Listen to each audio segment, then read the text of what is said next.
Hello everyone, welcome back. Partnership fundamentals में we were discussing about the past adjustments और हमने previous videos में past adjustment से related बहुत सारे एडजस्टमेंट्स देखे थे, जैसे error of IOC, error of omission of IOC, error of omission of IOD और omission of more than one items etcetera. ठीक, अब इस वीडियो में हम पास्ट एडजस्टमेंट का एक सबसे इंपॉर्टेंट एडजस्टमेंट करेंगे, adjustment with closed capital when closing balances of capital and omission of more than one item.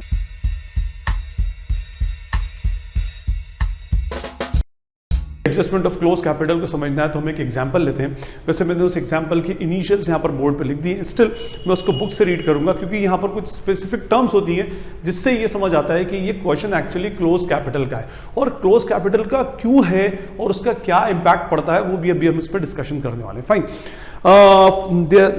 for A, B, C and D are four partners sharing in the ratio 4/10, 3/10, 2/10 and 1/10। इनका ratio mentioned है। अब जो important line है जो आपको close capital को बताएगी वो गिवन है, their balances of capital as on 31st March 2022 after considering drawings for the year and net profit ₹5 lakh were ₹5,80,000, 4,70,000, 6,50,000 and 5 lakh. और ये पूरे क्वेश्चन में सबसे इंपॉर्टेंट स्टेटमेंट है, सबसे इंपॉर्टेंट सेंटेंस है। क्या बोला उसने? Their balances of capital as on 31st March 2022 after considering drawings for the year. अगर कोई ईयर 31st March 2022 को फिनिश होता है, it means we are talking about the year 21-22। उस ईयर की ड्रॉइंग्स कंसिडर करने के बाद और उस ईयर का जो नेट प्रॉफिट है ₹5 लाख, इसको कंसिडर करने के बाद ये कैपिटल के बैलेंसेस आए। तो नेचुरली अगर आपने किसी साल के कैपिटल में उस ईयर का नेट प्रॉफिट और उस ईयर के ड्रॉइंग्स को एडजस्ट कर दिया तो ये तो capital at the end of the year आ गई, क्लोजिंग कैपिटल आ गई। साल खत्म होने के बाद कितनी capital and of the year में, वो कैपिटल आ चुकी है। देखिए अब होता क्या है कि मैं आपको बताता हूं, जैसे अगर आपके पास ओपनिंग कैपिटल है ना, और ओपनिंग कैपिटल है और दो एडजस्टमेंट है आपके पास, net divisible profit means net profit for the year and drawings, and if you want to calculate the closing balance of capital, आपको क्लोजिंग बैलेंस पर आना है capital at the end of the year. Let's suppose this is the capital on 1st April 21 and this is the capital on 31st March 22। मुझे 1 अप्रैल 21 की capital दे दी गई और मुझे दो वैल्यूज दे दी गई, नेट प्रॉफिट और ड्रॉइंग्स। और अगर कोई मुझसे कहता है कि calculate the closing balance of capital, एक इमेजिनरी वैल्यू लेके चलते हैं। Let's suppose opening capital is ₹10 lakhs, net profit for the year is ₹2 lakh and drawing for the year is ₹1 lakh। अब वो मुझसे कहता है कि calculate the closing balance of capital, तो मैं क्या करूंगा कि I will add opening capital and net profit, इन दोनों को ऐड कर देंगे, 10 + 2 12 lakh and we will deduct drawings, क्योंकि ड्रॉइंग्स बंदा कर रहा है फॉर्म में से। तो हम ये बोल सकते हैं closing capital will be ₹11 lakh, or we can say capital at the end of the year is ₹11 lakhs. It means कि हम ओपनिंग कैपिटल में नेट प्रॉफिट को ऐड करते हैं और ड्रॉइंग्स को लेस करते हैं। और अगर आप पार्टनर्स कैपिटल के मैकेनिज्म को भी देखेंगे तो हम क्या लिखते हैं उसमें, क्रेडिट साइड में by balance brought down, by interest on capital, by salary, anyways को छोड़े हम by NDPP under appropriation net divisible profit. और अगर हम क्रेडिट में लिख रहे हैं means we are adding that net divisible profit in opening balance of capital. और ड्रॉइंग्स कहां लिखी जाती है? डेबिट साइड में। तो ड्रॉइंग्स अगर डेबिट साइड में लिख रहे हैं means we are deducting that drawings from that opening balance of capital. और फिर क्रेडिट को प्लस करके डेबिट डिडक्ट करने के बाद में we will finally reach to the closing balances of capital. ठीक है, तो मींस ये जो क्लोजिंग बैलेंसेस गिवन है, ये क्लोजिंग बैलेंसेस क्वेश्चन में मेंशन्ड है कि ये इस ड्राइंग को एडजस्ट करने के बाद, ये ड्राइंग्स और इस नेट प्रॉफिट को एडजस्ट करने के बाद आया है। ड्राइंग्स को और नेट प्रॉफिट को एडजस्ट करने के बाद का मीनिंग क्या? इट मींस इस कैपिटल को लाने के लिए ओपनिंग कैपिटल में हमने क्या किया था, नेट प्रॉफिट को ऐड कर दिया था और ड्राइंग्स को माइनस कर दिया था। ठीक है, जैसे हम इसको एक इक्वेशन से अगर हम समझें कि let's suppose closing capital is equals to opening capital plus net profit minus drawings. अब हमारे पास ये तीन वैल्यूज होती हैं तो this can be calculated very easily. But अगर मुझे ये दे दिया जाए, ये नहीं पता, ये दे दिया जाए और ये दे दिया जाए, तो हम क्या कर सकते हैं, इसको x रख करके इन वैल्यूज को उठाकर अगर हम इधर लेकर आएंगे तो फॉर्मूला क्या बनेगा, opening capital is equals to closing capital, ये माइनस इधर आकर क्या हो जाएगा, प्लस ड्रॉइंग्स, और minus net profit, plus net profit क्या बन जाएगा, माइनस नेट प्रॉफिट। मींस हमें क्लोजिंग से अगर ओपनिंग पर आना है तो जो हम एक्चुअल एडजस्टमेंट डालते हैं उसके हमें रिवर्स एडजस्टमेंट्स डालना पड़ेंगे। जो चीज ऐड होती है उसको डिडक्ट करना पड़ेगी, जो चीज डिडक्ट होती है उसको ऐड बैक करना पड़ेगी। ठीक है, चलिए जी, ये तो आ गया कि हमें क्लोजिंग कैपिटल से ओपनिंग कैपिटल पे आना है। ठीक है, but the biggest question is that why we are going to calculate the opening capital. Requirement क्या है ओपनिंग कैपिटल की, क्यों कैलकुलेट कर रहे हैं? आज तक तो किसी क्वेश्चन में कैलकुलेट नहीं किया। अब अगर आपको क्लोजिंग दे दी तो opening capital, why are you calculating opening balances of capital? And the question is one and only, and the reply is one and only one, that we have to calculate what? IOC. And usually interest on capital is calculated on the opening balance of capital. अब, और मैंने आपको बताया था IOC, IOD, IOL का कोई भी lecture देखे तो मैंने आपसे कहा था कि इसमें एक डेट सबसे इंपॉर्टेंट होती है, date of closure of account या date of closing of account, क्योंकि उसी डेट पर हम क्या करते हैं, हमारे सारे इंटरेस्ट कैलकुलेट करते हैं, वेदर IOC, वेदर IOL और वेदर IOD। तो अगर हमारा ईयर एंड हो रहा है 31 मार्च 22 को और इसी डेट पर हम क्या कर रहे हैं, IOC कैलकुलेट कर रहे हैं, तो 31 मार्च 22 का IOC कैलकुलेट हो रहा है और बैलेंस भी कौन से डे का दिया, 31 मार्च 22 का, तो सेम डे पर कैसे आप इंटरेस्ट कैलकुलेट कर सकते हो? तो IOC is always calculated on the opening balances of capital until unless कोई उसके अंदर additional capital withdraw, additional capital introduce और कोई कैपिटल का विड्रॉल नहीं हो तो। In normal circumstances, capital is always IOC is always calculated on the opening balance of capital. That's why we have to calculate what? Opening balance of capital. ठीक है ना? तो समझ में भी आना चाहिए कि अगर मान लीजिए इसके अंदर ये केस ही नहीं होता तो फिर हम इसमें opening balance of capital calculate करने की रिक्वायरमेंट ही नहीं थी। हम तो क्या करते हैं, डायरेक्टली IOC का अगर एडजस्टमेंट ही नहीं होता तो हम इसमें opening balance of capital calculate भी नहीं करते। तो ओपनिंग बैलेंस ऑफ कैपिटल सिर्फ एक ही इंटेंशन से कैलकुलेट हो रहा है, that is just to calculate the IOC। Fine. तो अब इस क्वेश्चन की जो पूरा शेड्यूल होगा, पूरा जो मैकेनिज्म होगा, किस तरह होगा? First we will calculate what? Opening capital, है ना? ओपनिंग कैपिटल कैलकुलेट करेंगे ताकि हमारे पास ओपनिंग बैलेंसेस ऑफ कैपिटल आ जाए, so that we can calculate IOC on those opening balances of capital.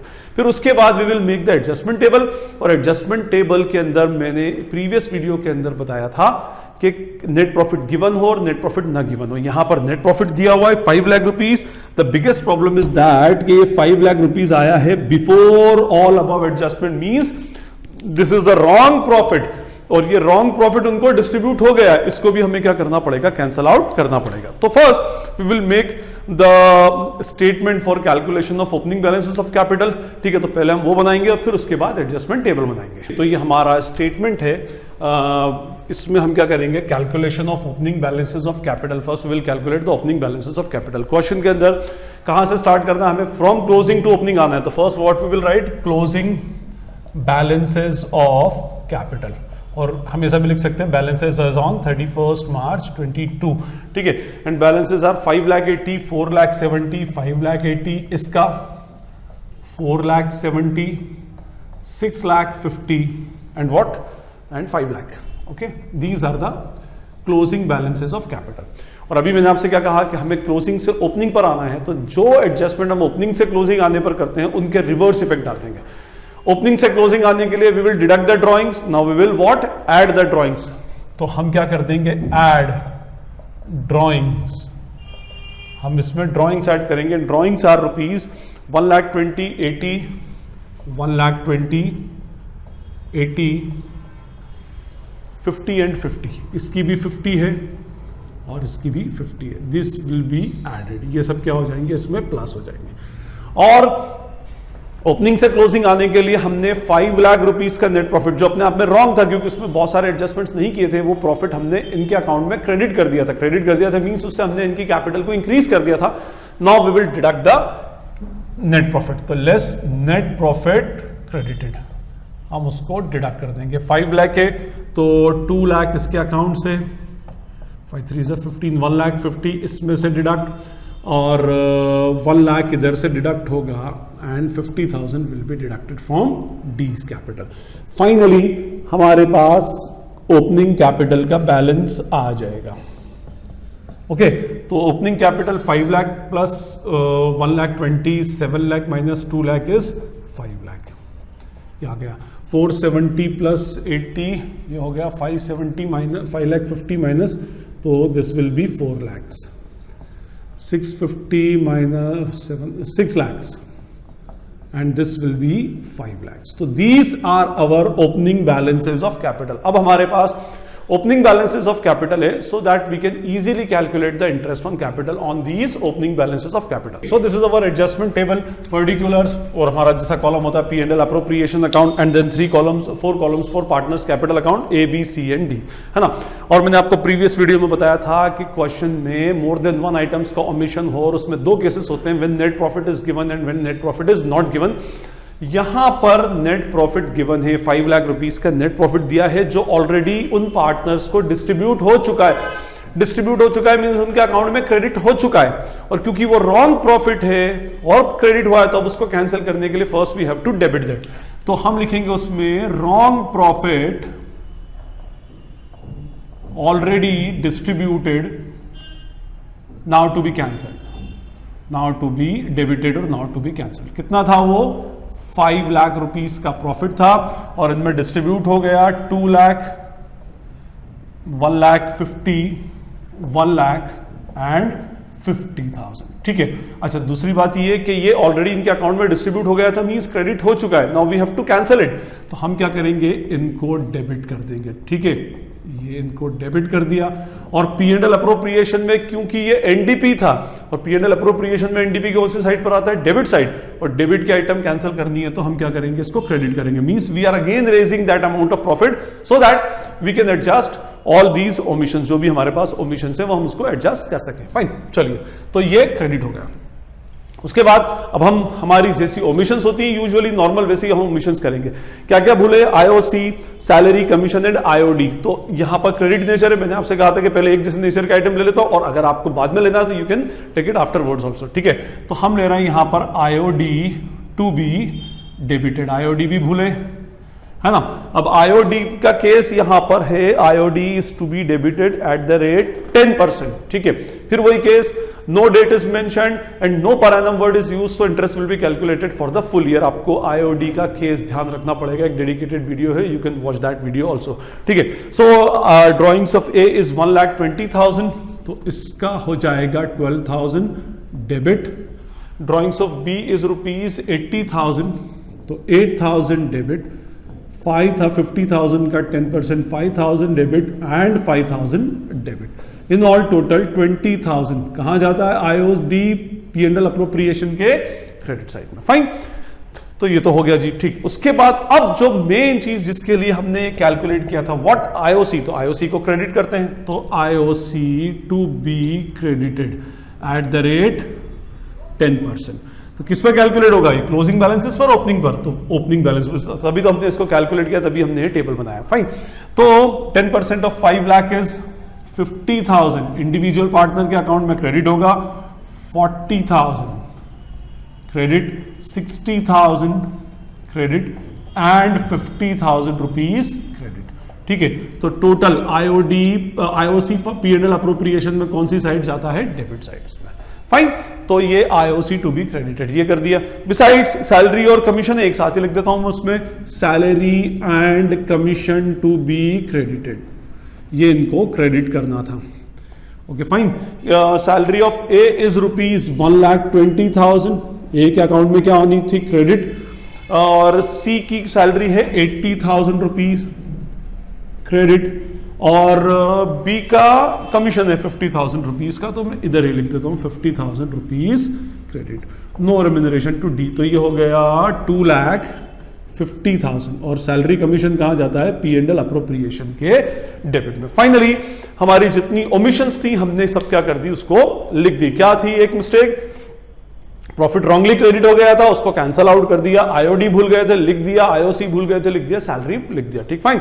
उसके बाद हम इन सारे कॉलम्स की टोटल लगाएंगे. ठीक है. तो ये हमारे टोटल आ गया. इसमें एक मिस्टेक में रह गया, इसका टोटल 30,000 रुपीज है. Credit 12, 8, 5 and 5.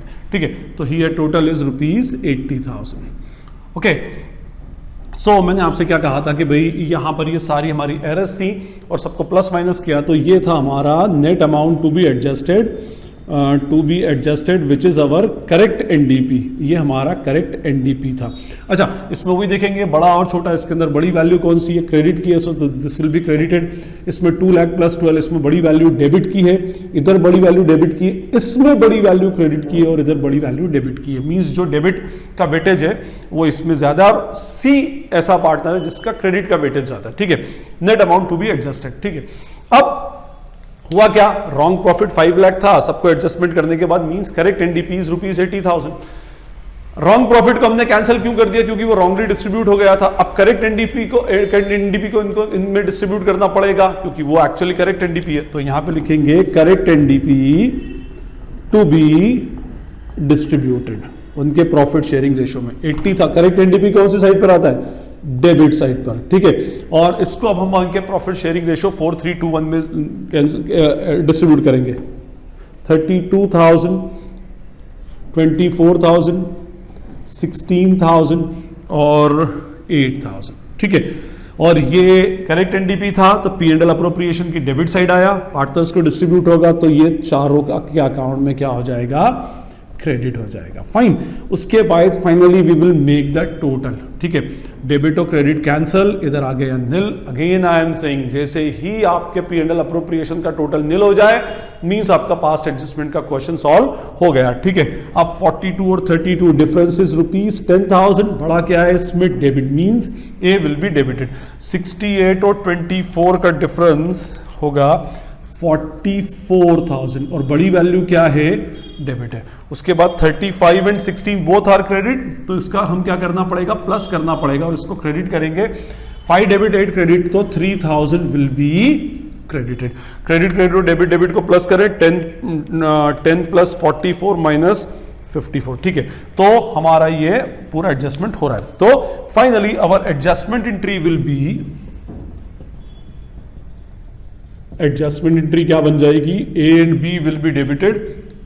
A is capital debit by ₹10,000, B is capital debit by ₹44,000, to C is capital account by ₹51,000, to D is capital account ₹3,000, being adjustment entry pass। अच्छा, एक बात और, इस केस में फिक्स कैपिटल नहीं हो सकती, क्यों, अगर फिक्स कैपिटल होती तो फिर हम ये कैलकुलेट करते ही नहीं, ठीक है। तो यहां पर यूजुअली कैपिटल का ही एडजस्टमेंट आता है, और फिक्स कैपिटल होती तो फिर ओपनिंग और क्लोजिंग दोनों क्या रहते, सेम होते, फिर उसमें हमें ओपनिंग कैपिटल कैलकुलेट करने की कोई रिक्वायरमेंट नहीं थी। So this is the adjustment for the closed capital, closing balances of capital is given, और उसमें पास्ट एडजस्टमेंट हम किस तरह से करते हैं। आई होप आपको क्लियर हो गया होगा। फिर भी कोई डाउट या क्वेरी लगे तो you can ask in the comment section. This is Najeeb Hashmi signing off from commerce solution. Thank you.